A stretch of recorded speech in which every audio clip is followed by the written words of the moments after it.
So, having received advanced degrees in secondary education, Joe began a 10-year career as a high school teacher, teaching economics, Spanish, Bible, and computers. He furthered his education by receiving a doctorate in education with a double minor in computers and theology. The career focus resulted in an opportunity as a computer consultant at North Carolina State University. And after several promotions, led to a 25-year career, culminating in filling the role of business intelligence specialist. His next move was senior business analyst at the North Carolina Department of Health and Human Resources. Through the year, he has never lost his love for teaching, and we are very fortunate to have him at our event tonight. So if you would, please everybody join me in welcoming Mr. Dr.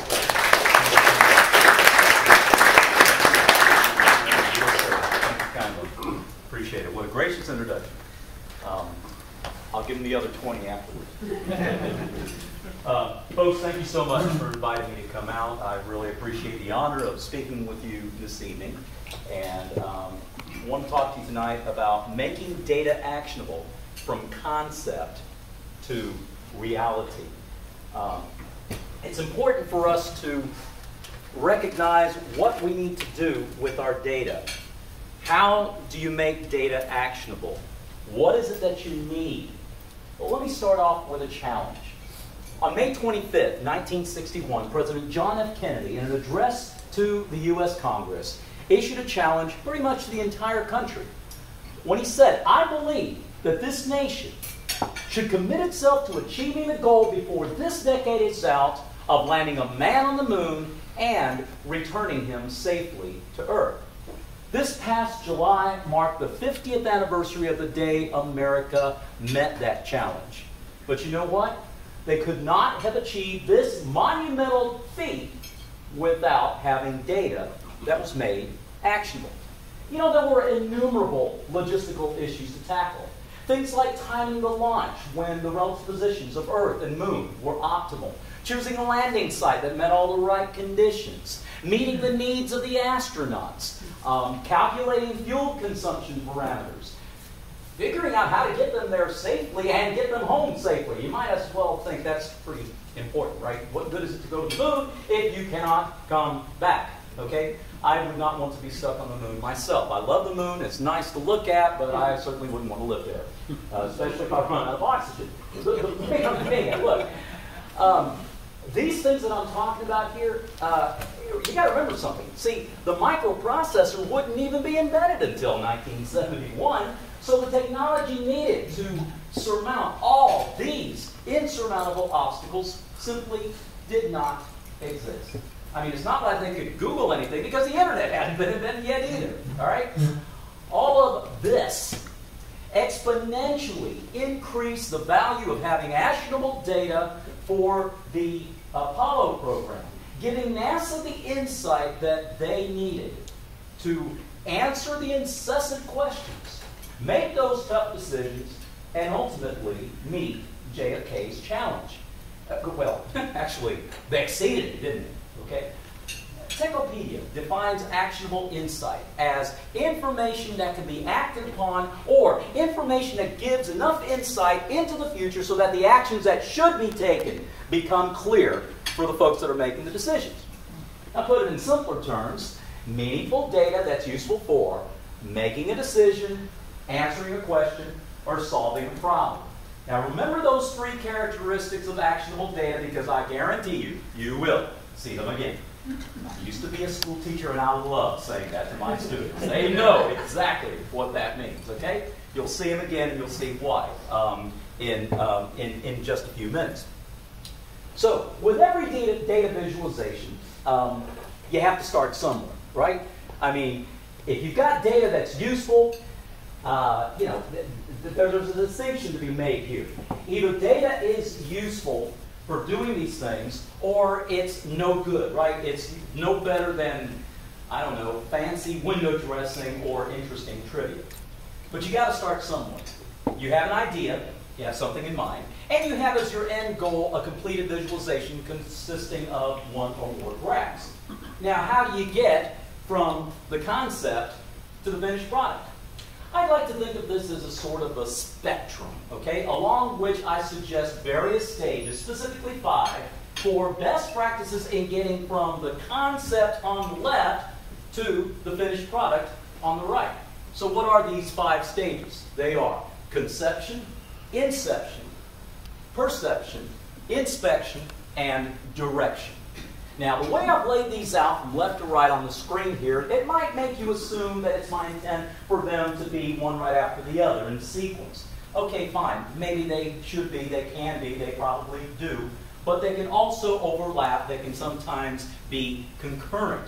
But in any case, they need to be viewed with the idea of a strategy that's comprehensive and also with a positive mindset. Okay, folks, this is supposed to be a happy, enjoyable thing to do, right? Not a drudgery. Keep in mind also that before your concept can become a reality, it needs to be visualized and it must stand up to scrutiny. More on that in just a few moments. All right, so the first stage is conception. Conception, all right? This is where your idea or visualization begins, okay? You have a concept. Now, there's a key word here, articulate. With each of these, again, I used to be a school teacher, as was so eloquently portrayed by ALS Nita. Thank you, sir.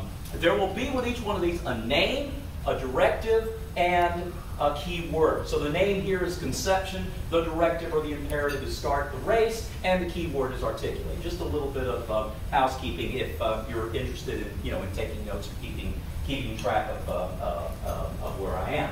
So the key word here is articulate. Now, in articulating the need, it's important for you to know your audience. We have to know the audience. Tricia Onderud, Senior Data Visualization Manager, and she's a genius in my opinion, over at Zencoast. She says, your audience determines the depth of your data communication and also the presentation method. Now that makes perfect sense to me, right? I mean, you wouldn't articulate the need in front of a room full of developers in the same way that you would a bunch of members of the C-suite, or in front of some mid-level managers in the same way as end users, or as the same way as a bunch of DBAs.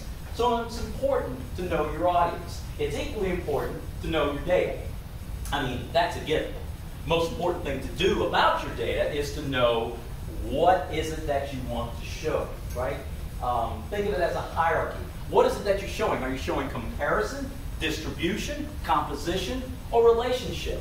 Now, the answer to that question is going to determine the appropriate visualization to use. Again, it's a hierarchy. This question leads to more questions, allowing you to refine your approach and come up with something that makes sense. To that point, Dr. Andrew Abella, chairman of the Department of Business and Economics at the Catholic University of America in Washington, D.C., has developed what I think is an amazing graphics tool that I believe masterfully articulates the need and sets the pace with these 4 categories that he has identified. All right?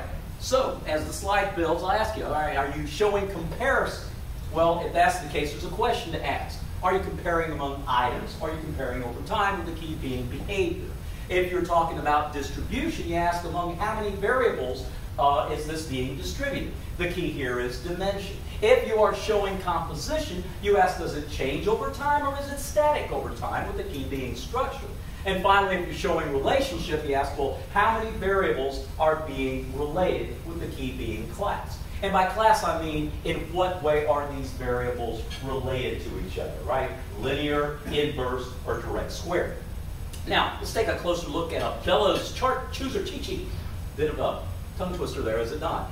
All right, you see the 4 types of questions that you're asking, the 4 categories. Radiating out from those, you see the different questions and the sub-questions, and then the appropriate type of graph on the end. So taking composition, for example, you ask, well, is it static over time or does it change over time? If it changes over time, you ask, well, are you talking about many periods or few periods? If it's many periods, then you ask, well, then are the differences relative or relative and absolute? Again, questions lead to more questions, leading you to refine your approach along the way and come out with the appropriate graph that is best for this particular situation. Okay? That's the stage of conception. Second stage, inception. Once you've started the race, you know what? You need to make a case. How do we go about doing that? With the key word of advocate. It's important to advocate. We need to make the case for expressing the concept visually. Folks, this is extremely important for a couple of different reasons suggested by Mark Parkinson, the founder of Billion Dollar Graphics. He says we're affected by graphics in 2 ways, cognitively and emotionally. First of all, cognitively. See, graphics speed up the way we communicate, allowing us to better understand and clearly remember what we've learned. They're like visual clues that we can draw upon to unlock a deeper meaning, focus our thinking, and help us, again, remember what we've seen. Not only cognitively, but also emotionally. Okay? If it'll go. There we go. Cognitively. Sorry. There we go. Got messed up with the clicker there. Emotionally, look, graphics improve our mindset, okay? They affect our feelings, help us to connect with our creativity so that it touches different, stimulating different parts of the brain, leading us to more fully understand what's going on, what's been presented. Now, do you get the idea of what this man is proposing here? Graphics get a hold of both our brains and our hearts. Okay, what better marriage could you possibly want? Now, my particular case, my marriage, which I wish my sweet wife could be here, hope be pulling for her. She's not feeling well right now. She's laying on the couch. Maybe if I yell loud enough, she might be able to hear me. So, you know, in marriage, all right, it's a decision you make not just with your head, right? You make it with your head and with your heart. In her case, definitely. She turns my head and she melted my heart. So, you know, it takes both the head and the heart. And I can still say that after 35 years, 3 months, and 20 days. Oh, yeah, I got it bad. No, actually, I got it good. Real good. The best thing that ever happened to me. All right, so what are we talking about here? Look, anytime that you can involve both the brain and the heart, you've got something good going here. British data journalist David McCandless, in a 2010 TED Talk, said that sight, by far, has the highest bandwidth of any of the 5 senses. About 80% of the information we take in is by eye, he said. A couple of research professors, oh boy, there we go. A couple of European research professors, Henry Sawyer and Robin Hogarth, teamed up on a study in which they asked 3 groups of economists the same question about a particular data set. The results of this study, I believe, back up or seem to support McCandless's TED Talk claims. The first group of economists, they were given a set of data, okay? They were also given a statistical analysis of that data. Believe it or not, 72% of those economists got the answer wrong. What? Serious, they did. The second group, they were given the data, they were given the statistical analysis, and they were also given a graph. Now, this group did better than the first group, but still, 61% of those economists got the answer wrong. Okay? The third group, these people were given only the graph, right? No data, no analysis, no nothing, just the graph. And only 3% of those economists got the answer wrong. You know what? I believe this certainly makes the case for expressing the concept visually, and I believe that it is something that we can truly advocate. All right? Quick review. I'd like to have some audience participation here. Who can tell me what the first stage is? Begins with a C. Conception. Very good.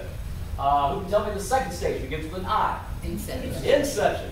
Great crowd. All right. Fill them up with some chicken and give them some chicken and they keep on licking. All right, good. So once we've started the race and once we have made the case, now let's motivate the case. The third stage is perception. How do we go about doing that? With the key word of educate. Look, we're not going to get very far in this process if the target audience or the stakeholders are not on board.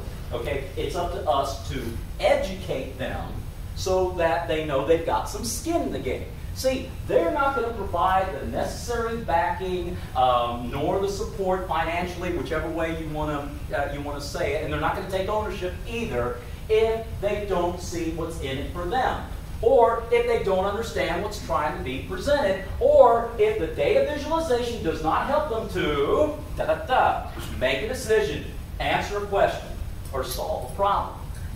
Well, how do we do that? By remembering certain basic principles. For instance, you ever heard anybody say, you know what, he's all talk, no action? Nobody in this room would fit that description, of course, but you might have heard it said somewhere else, right? Say that again. I love this lady. All jingle, no popsicle. That's not bad. Okay.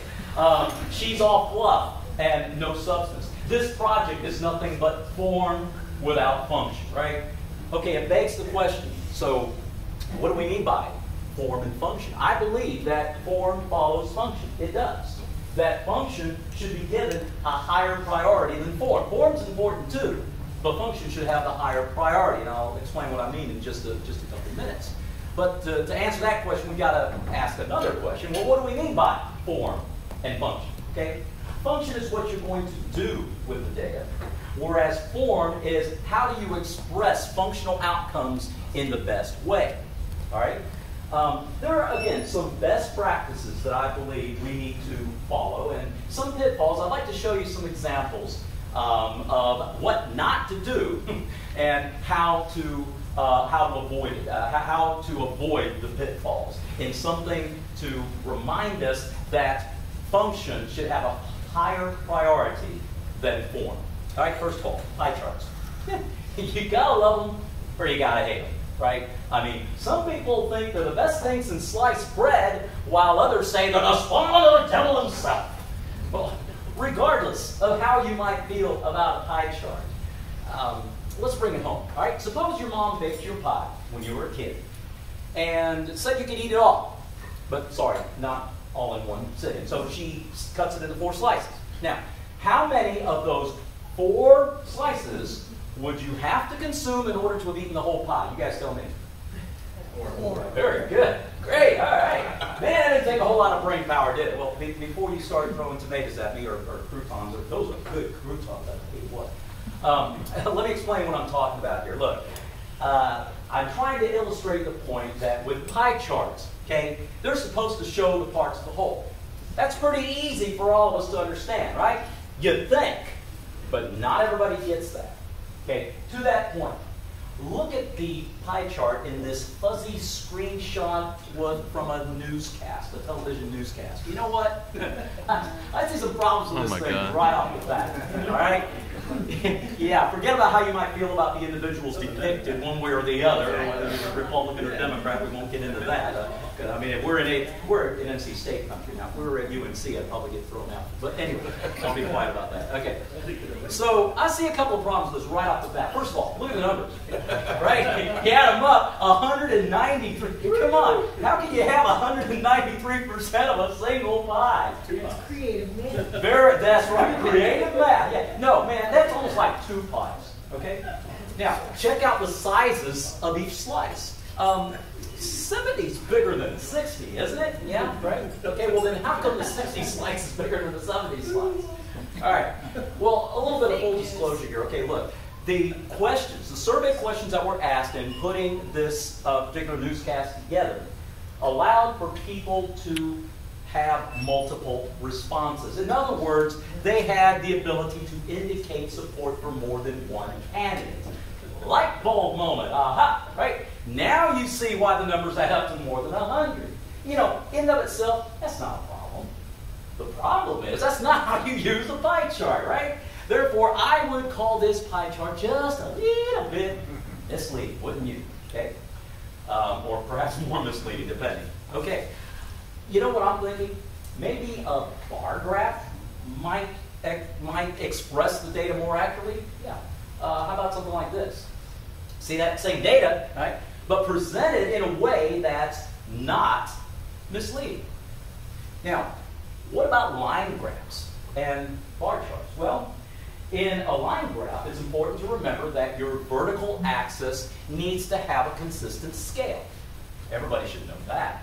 And take a look at this sample line chart. Okay, this is representing how the people that are age 25 and older, and what percentage of total college enrollment that what percentage of total college enrollment do they represent, and how that trend has changed over time. That's what it's trying to show. You can see that. It's pretty obvious. Now, upon first glance, you might assume, especially if you're sitting way back there, you might assume that there was this huge spike between 1973 and 1974. See that? But look closer. Again, you may not see the numbers, but I'm circling them for you. At the odd way in which the y-axis is scaled. Who can tell me what's the weird thing about the y-axis? Scale. It doesn't start at 0. Eagle eye! Well done, ma'am. That's good. That's right. Look, this goes from 28 to 33%, thus making the change between these 2 years appear to be more drastic than it really is.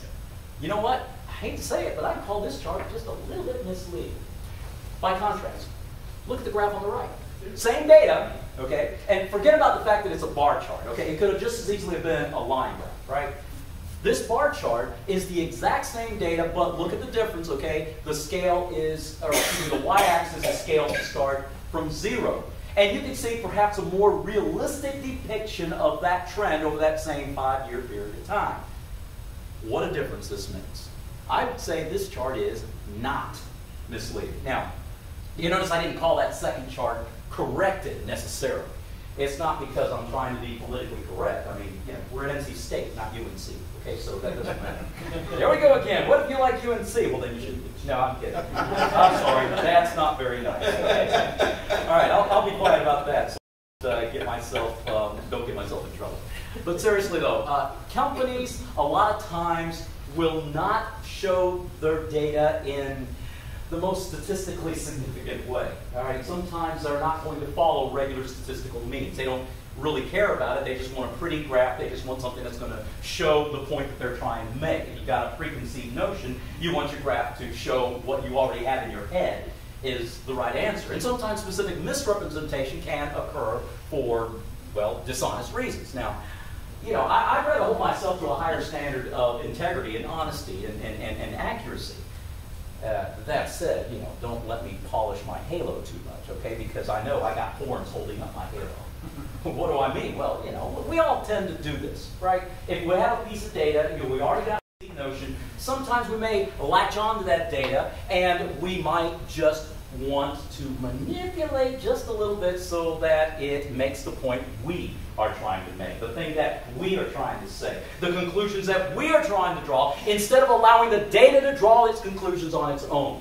Right? If I'm a designer of these graphs, my job is to depict the data. The people who are consuming the chart, it's their job to interpret the data. They're the ones who's got to say it because they're the ones who are going to make a decision, answer a question, or who remembers the third one? Solve a problem. Yes, ma'am. All right, this is great. I love this crowd. Y'all are awesome. So, that said, I don't necessarily think that it's a requirement. You might have learned it this way, but it may not necessarily be a requirement for the y-axis to be scaled starting at 0 in every case, every single time. Because, see, sometimes you might have a graph or multiple data sets with multiple series, and the numbers in the series are pretty doggone close together. The only way you can see a difference between them is to zoom in on the scale, right? All I'm suggesting is, whatever you do, be consistent. And don't ever put yourself in a position where changes over time are manipulated to appear to be more drastic than they really are. Okay, consistency is very important. All right, So not only should the y-axis be scaled properly, it should also be labeled properly. Check out this chart. Can anybody tell me what is missing from this chart? Shout it out if you know it. Say again? The y-axis. The y-axis. Well, there is a y-axis, but what about the y-axis is missing? Label going across the top. That's right. Yeah. There's no label. It looks like it's going across the top, and it should, right?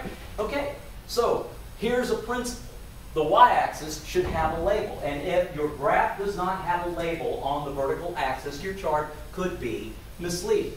I see another problem here. Look at the very last bar on the right, the yellow one, or okay, orange. I don't know what color that is. What color is that? That's kind of pukey, I guess, if you ask me. But whatever. It's a yellowish whatever. Okay. Look at that number. Doesn't it look to be maybe 4 or 5 times bigger than the one on the left, the first one, right? Well, you know what? The last time I checked, 2062 is not 4 or 5 times bigger than 1371. You know, it's not even double, right? We see a distortion here, and that makes me say this chart is also misleading. Okay. Now, here are some other practices and principles that allow us to influence perception, or the way we're going to influence perception. Okay? If you are plotting something chronologically, it should go from the past on the left to the present to the future on the right, from left to right along the horizontal axis. If you're showing quantity, then of course plot it along the y-axis with the smaller numbers at the bottom and the bigger numbers at the top. Joe, you're saying stuff that's obvious. Why are you telling us this? Well, because in these days, some people, for lack of a better term, the interest of, and I'm going to show you a real technical term, okay? Fancy schmancy is what I call it, all right? That's about as technical as you can get. In the interest of getting all fancy schmancy, they will tend to reverse this trend. That might look pretty cool. I mean, to me, yeah. Sometimes I say, oh, man, that looks cool. But what is it saying, right? If it's not saying something that's going to help you fulfill these conditions and characteristics of actionable data, you know, you might as well, I don't know, get a job being a sketch artist. I'm not disparaging sketch artists. If you have somebody who's a sketch artist, please do not be insulted by that. And then you should be consistent with the use of color. Remember that there are certain universal cardinal rules. You know, like everybody knows, red means stop, danger, decline. Green means, green means go, right? Green means increase. Green means safety. And again, I know with color blindness, you know, sometimes you don't want to go there and put red and green, but you get the idea. Contrasting colors differentiate between groups, whereas different shades of the same color can indicate the relative strength or weakness of a particular value. And then keep your shaped graphical elements proportional to each other. Edward Tufte, I like this guy. He's another genius. He's a Yale professor and all-round visualization guru. He advocated not exceeding what he called the lie factor. And all that simply means is when you have graphical shapes that you're using as, say, icons in your, in your depictions, in your visualizations, the numbers represented should be proportional, or the size of the graphic should be proportional to the numbers that are being shown. Let me illustrate. First, I'll show you. It is, whoops, I'm sorry. Here we go. Talking about a mathematical equation. The size of the effect shown in the graphic should, when it's divided by the size of the, the size of the effect shown in the data divided by the size of the effect shown in the graphic should never be greater than 1. Let me illustrate if I can find this. Okay. Suppose that this particular, you wanted to use wrenches for your icons. This one represents your first number, which is 10, right? Your second number in your graph is 40. Therefore, do it right side up. Your second icon should be 4 times bigger than your first one, right? So, you are not exceeding the lie factor. Do it like this, you're okay. However, do it like this, and you are exceeding the lie factor. All right? Got it? So, this should be 4 times bigger, not 40. Okay? Case in point. Illustrate in another way. Apple Corporation. All right, in one of their iterative product releases for a new iPad model several years ago, Apple touted the increased battery capacity over the new one over its predecessor. You know what? Rightfully so, right? Because a 17% increase in battery capacity is pretty doggone significant, especially if you're looking for an outlet. There's like 2 outlets in this whole room. Give me a break. Okay? Come on. This is NC State, you know. Go Pack, right? Go outlets. I don't know. Go Gadget outlets. And you get some more in here so you can plug up. But that 17% extra battery capacity comes in handy. Let's take a look at this graph, though. Okay? The battery icon on the right representing the capacity of the new iPad. I don't know about you, but if you look at it closely, it looks like it's maybe 3 or 4 times bigger than the one on the left representing the predecessor. Now, and that's certainly way, way more than 17%. As much as I like my iPad, I'd have to say this graph is misleading. All right, another thing. It's important to remember to use the right tool for the right job. I mean, you wouldn't use a chainsaw to carve a turkey, would you? How about a sledgehammer to crack a walnut? Yeah. Well, what if it's a big walnut? What if I'm from Alabama? Okay, whatever. You know you're going to use the right tool for the right job. Okay? Look, the same thing holds true with data visualizations. Example, pie charts. Right? They're pretty good. Well, unless you're one of those people that think they're the spawn of the devil, like I talked about earlier. But 2 pie charts side by side, not so much. In all fairness, okay, there's nothing misleading or deceptive going on here. They're accurate. You're wondering, well, what is it that they're trying to show here? Well, each pie chart by itself is showing how these 5 countries compare among themselves and to what extent they contribute to the whole. The 2 pie charts together show how that overall makeup changed from the first time period shown on the left to the second time period shown on the right. Now, for the sake of the argument, it doesn't matter what it is that's being shown, you know, what the slices represent. You know, are we talking about gross national product? Are we talking about, you know, no, it doesn't matter. Nor does it matter what time periods are being shown either. Here's the problem. The human eye, together with the human brain, just simply does not possess the visual acuity to differentiate with minute variances in multiple dimensions simultaneously. Now, put in simpler terms for those who would carve a turkey with a sledgehammer, with a, what did I say? Chainsaw. See? Premature senility. I mean, hey, wait till you get to my age and you'll start forgetting stuff too. But anyway, we can't tell the difference between them 2 pies when these slices are next to each other, just like that. Okay? That's my point, right? You can't tell. See?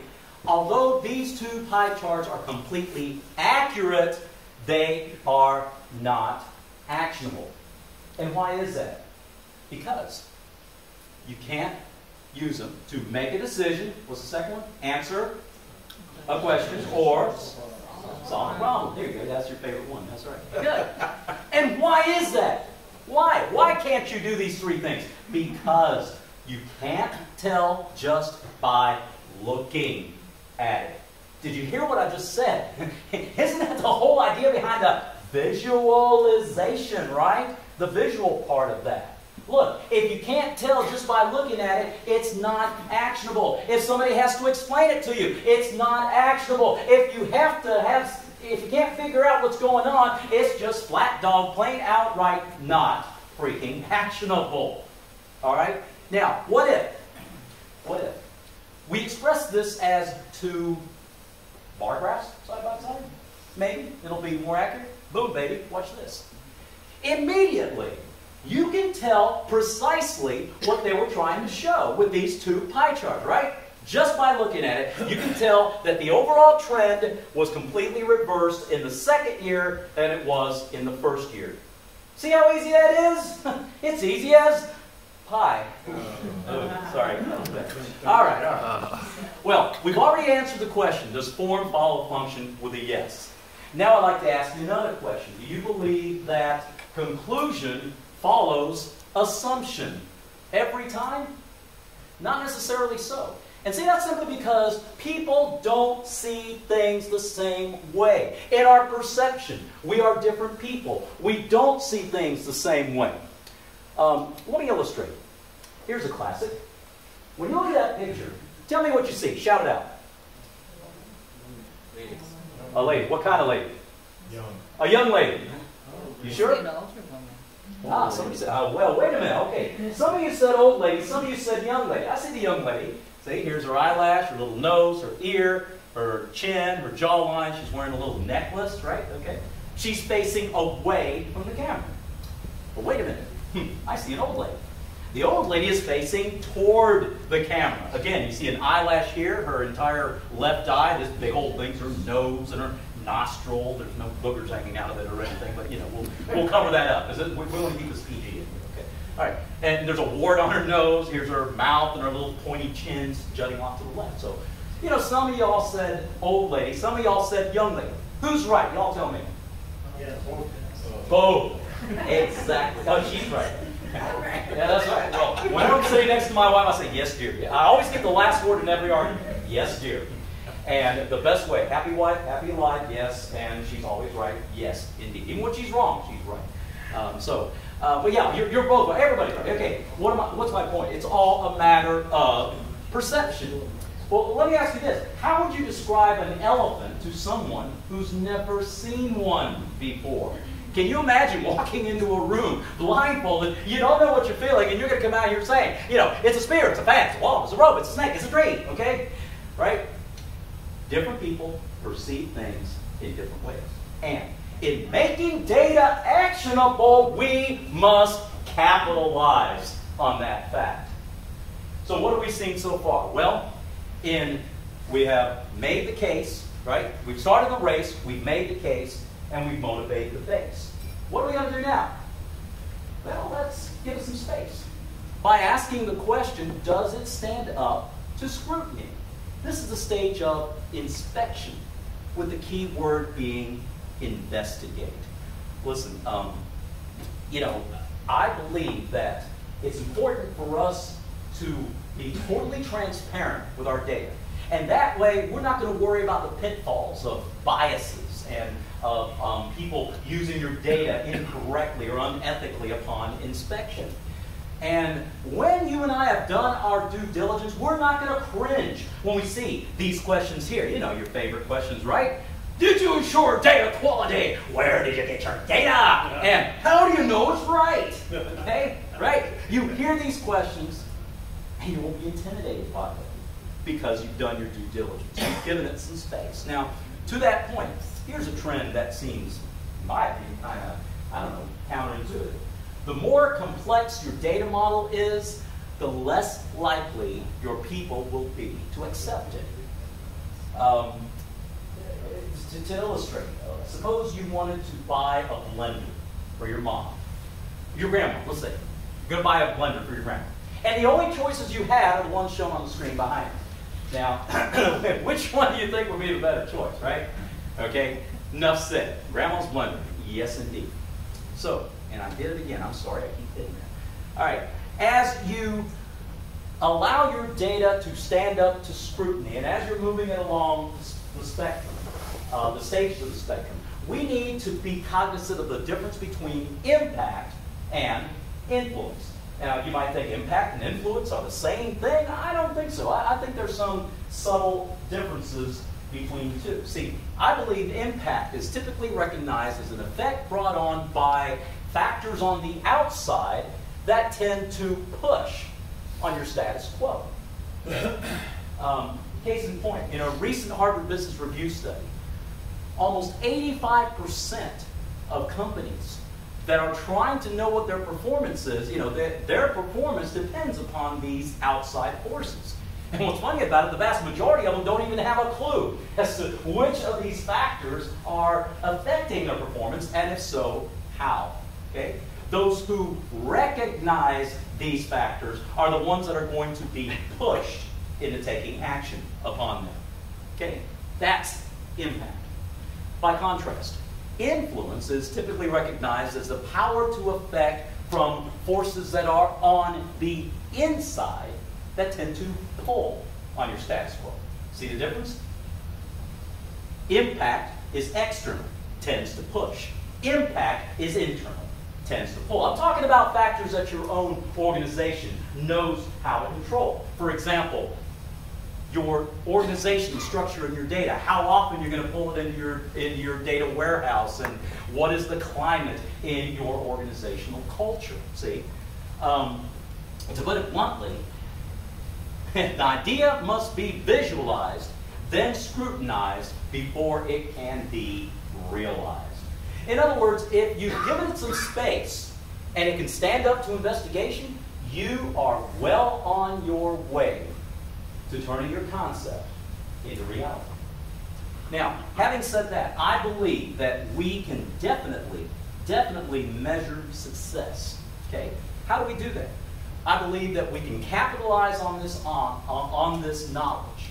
Okay? And we can turn our ideas into reality by blending both impact and influence, leveraging them both into a solid game plan so that we can meet short-term needs and also provide long-term benefits.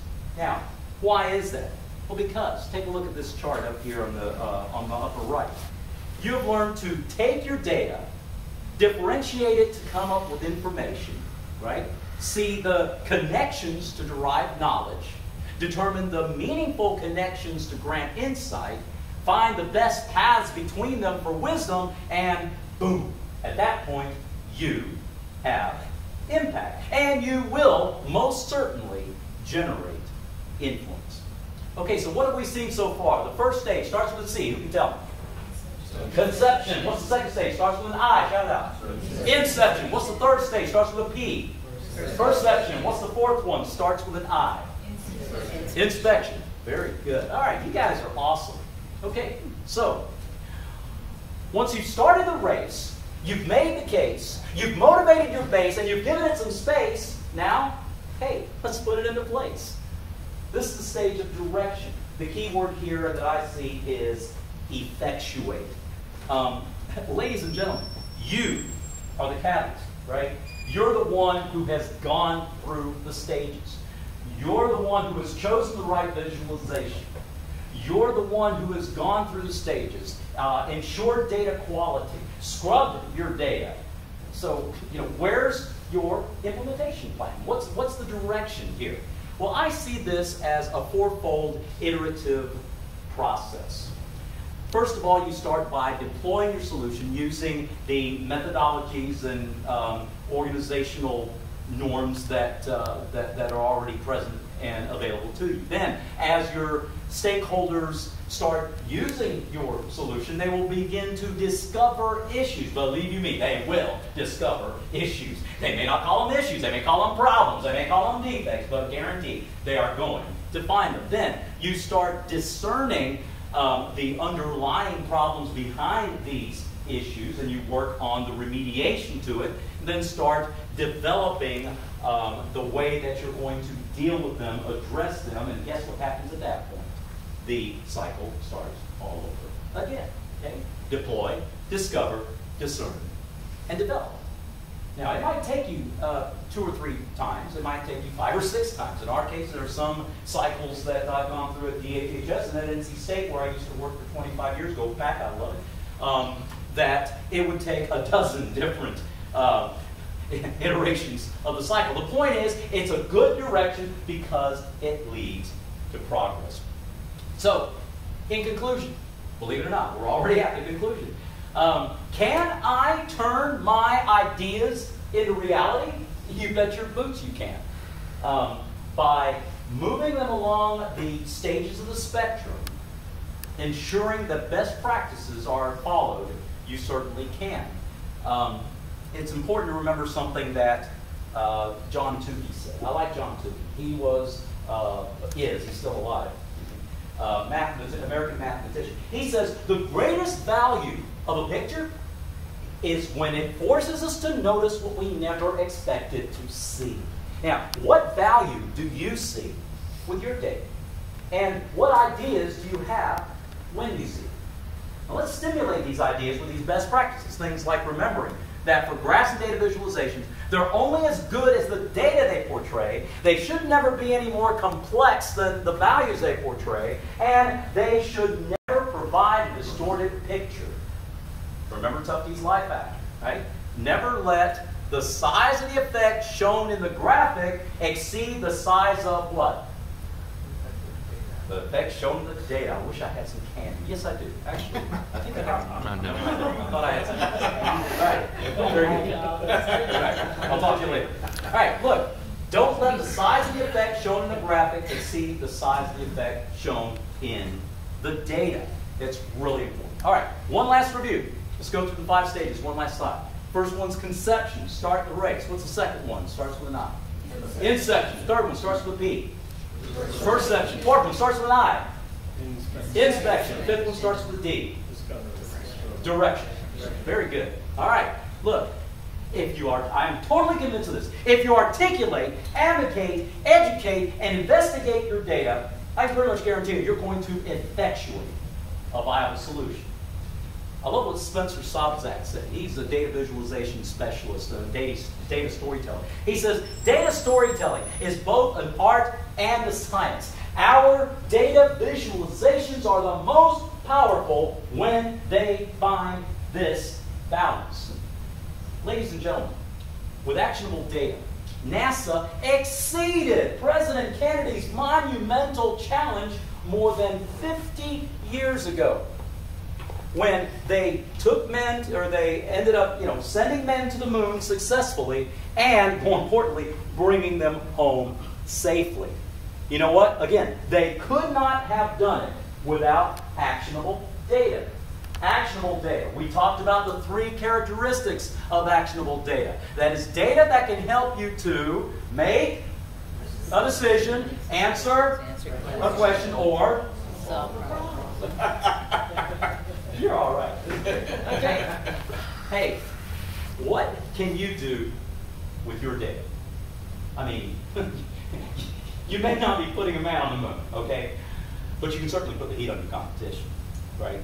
If you have the vision and the drive, you know what? You can figure it out how to get from today to tomorrow before it becomes yesterday.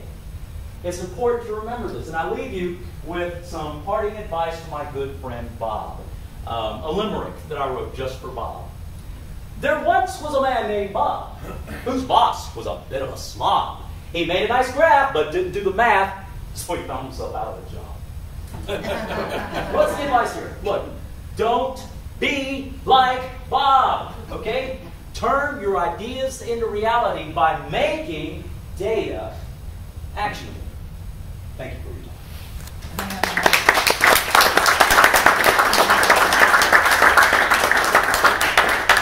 Q&As? Okay. Anybody have any questions? Sure. Questions? Discussion?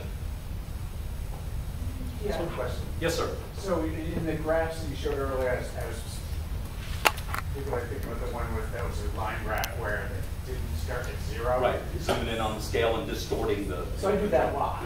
Mm-hmm. But the reason is because you're trying to get from the sort of intellectual side to the emotional side, right? You're actually trying to drive somebody's thinking. So Sure. Isn't that part of it, is to... Oh, absolutely. Yeah, drive somebody's thinking. There's a difference between driving somebody's thinking to make your point and to say, look, there is something we need, one of 2 things. It is a bad trend and there's something we need to do to correct it. Or it's a good trend, we need to find out why it's happening so that we can repeat it and replicate it in other situations. That's one thing. But having, comparing factor A over factor B, all right, and you zoom in on the scale for factor A, you don't zoom in on the scale of factor B. Factor A is the one that you really want them to try. You don't want them to try this, like, no, I don't want to do that. Then if we distort it and make this one appear to be better disproportionately than the other, that's the problem. No, yeah, sure. As far as zooming in on the scale, no, absolutely no problem at all with that. The only thing that I was advocating and suggesting is to be consistent and don't distort one set differently than you might distort the other set for the purpose of influencing your stakeholders to make the one choice that you're advocating rather than the other one. Present the data as honestly and as, not saying you're dishonest, I didn't mean it like that. Okay. Yeah. Present the data in the most consistent way possible and allow the stakeholders, the folks that are going to be making these decisions, allow them to draw their own conclusions. But yes, there is an emotional aspect to that. You look at it and say, oh my gosh, yeah, that's bad, okay? Well, it's bad for this one too. It's just not quite as bad. You know, you can still make the argument and stir the emotion by letting them see that, the line that goes almost straight up. But just present it, and if it's just one alternative, that's a different story. But if it's a situation when you're presenting multiple alternatives side by side, it's more important to try to be as consistent as possible. Good, very good question. Yes, ma'am. But doesn't it also stand to reason that sometimes if you have data like that, that it's going to force you to go get more if the outcome isn't what you thought it was going to be? You hit the nail on the head. And the problem is when we start shortchanging ourselves, short-circuiting, short-circuiting, and short-cutting. That's another presentation in and of itself, right?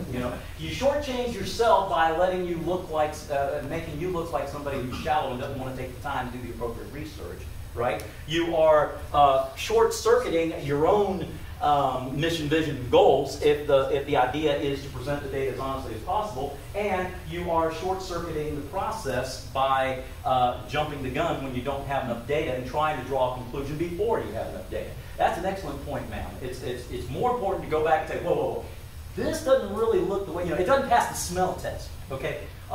We know, for instance, when I was at NC State, the Department of Advanced Analytics, Michael Rappa, awesome guy. I love his teaching and his leadership and so forth. But one of the things that they were looking at was the explosive growth. I was there from the very beginning when the program was started. I was on the team that was in charge with doing some of the academic structure changes that had to be done in the graduate school in order to accommodate a program that was housed in multiple colleges and multiple departments that had not been done very often. And so, we had to work with the system that we had, and it was a fun thing to do. Don't want to get in the weeds.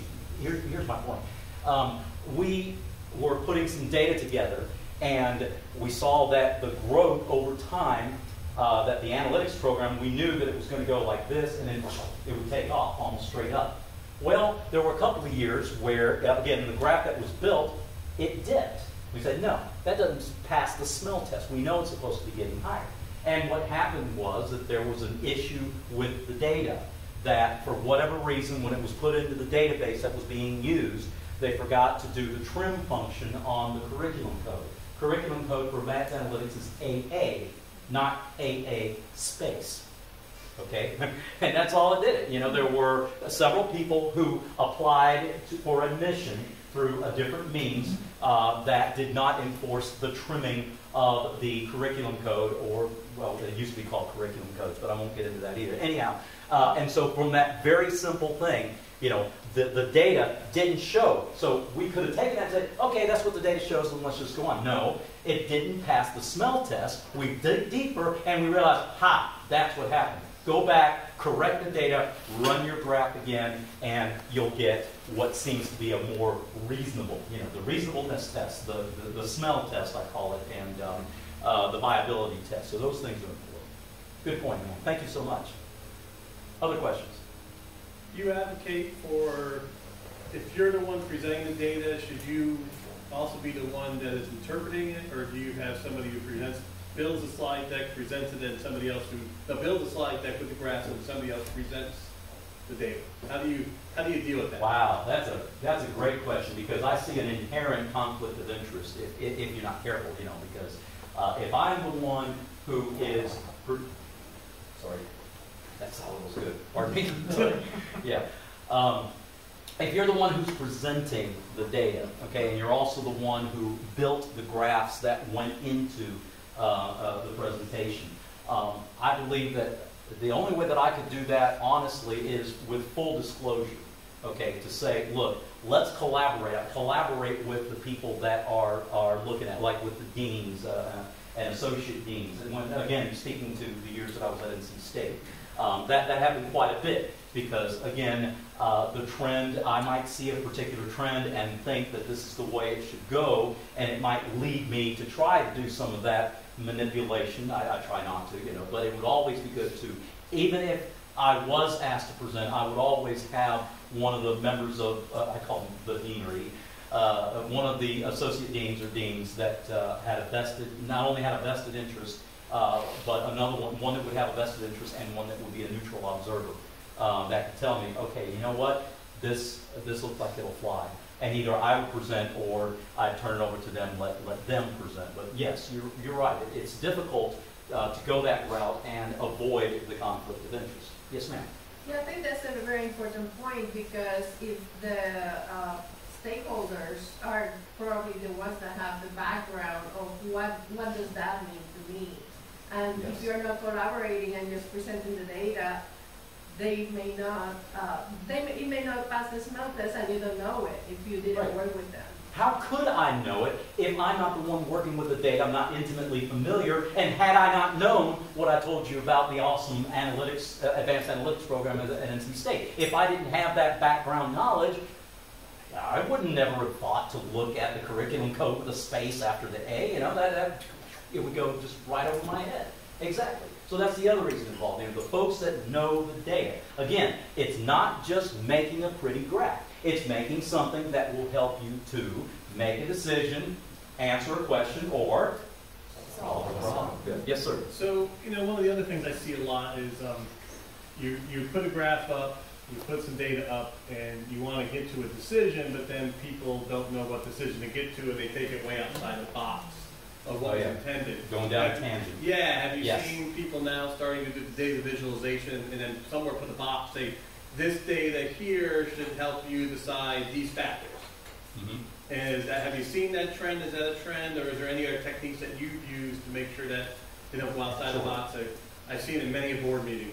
As have I, yes, sir. Typically, the way to deal with that is to go back to the original data. Okay, go back. You know, table the matter. Don't make the decision at that point if you don't have the ability to go back. Better to delay something than to make it, or, you know, than to go the wrong path. All right, is to have the original data that you could go back to and run the query, make sure, okay, what is your frequency distribution among the factors that you're trying to look at? Is there something that just doesn't quite add up? It might be a case where you were wanting to see the amount of time that it takes for a master's student to finish, okay, and you're calculating the graduation rate, for instance, again, to draw on the years at NC State. Well, and how many were sport athletes? Did you take into consideration? Yeah, there you go, right. Yeah, how many, I see your data there, but how many were athletes? Yeah, there you go. And so, you know, you take that into consideration. Does that skew it one way or the other? Or do you take into consideration that these are people that are not in the terminal master's program? They are coming to get their PhD, all right? And the master's is sort of kind of like a consolation prize that if they don't make it as a PhD student, they just finish up one or two more courses and get their master's, you know. Or is the intent to go to the terminal degree and have, you know, or are they getting the, what they call the master's en route? All right, so that's going to affect the number of years that it takes for you to finish, and they're counted separately. And so the way we resolved that is we essentially took them out of the population. We included them in the counts to figure out the number of degrees conferred, but we took them out of the calculation of the time to degree completion because, you know, you don't want to count somebody who is going to finish their master's degree, unless they're in analytics and they finish in like 2 semesters, right? You don't want to count it that way if you know that 2/3 of the hours that you take are going to count in both programs, okay? So take them out of the equation when you're calculating, put them back in when you're doing the count so that you have an accurate number of people who had their degrees conferred. And perhaps have it as a category that you can break on, you know, if you're showing maybe I don't know, a stacked bar graph or something, and show of these 800 and some odd master's degrees that were granted, how many of them were masters en route? And you show them, or en route if you're from Michigan. And you just, you know, have the stacked bar graph out, you get that yourself. And you know, just take them out so that you don't have a conflagration of the data. Good point. Thank you so much. We have time for one more question. Anybody has that? Yes, my wife's doing fine. No. I don't know. I hope she's doing fine, but it's not like that. Yes, ma'am. I'm going to tell my husband instead of not having any last word. Yes, ma'am. All right. Could you repeat that? Could you repeat that? We couldn't hear. Oh, she says she's going to tell her husband about what I said, that the wife will always get the the husband always gets the last word in every argument. Yes, dear. So. Gotcha. Yes, sir. I get the last question. Right, Jerome, the savage. So I know that you've done a lot of great talks and done a lot of great events. If people are interested in maybe hearing the next thing, what's the next event? What's the next topic? I know you have a few in your repertoire. What's the next thing where we can catch it? Yes, sir. Okay. The next one will be a slightly different version of the topic that I did this evening. The Making Data Actionable will be at the Cloud Data Summit next week, Wednesday and Thursday. It's a totally online type of. It's not a webinar. It's actually a conference. It's a pretty. They're using a pretty neat type of experience. Think of it as Skype on steroids.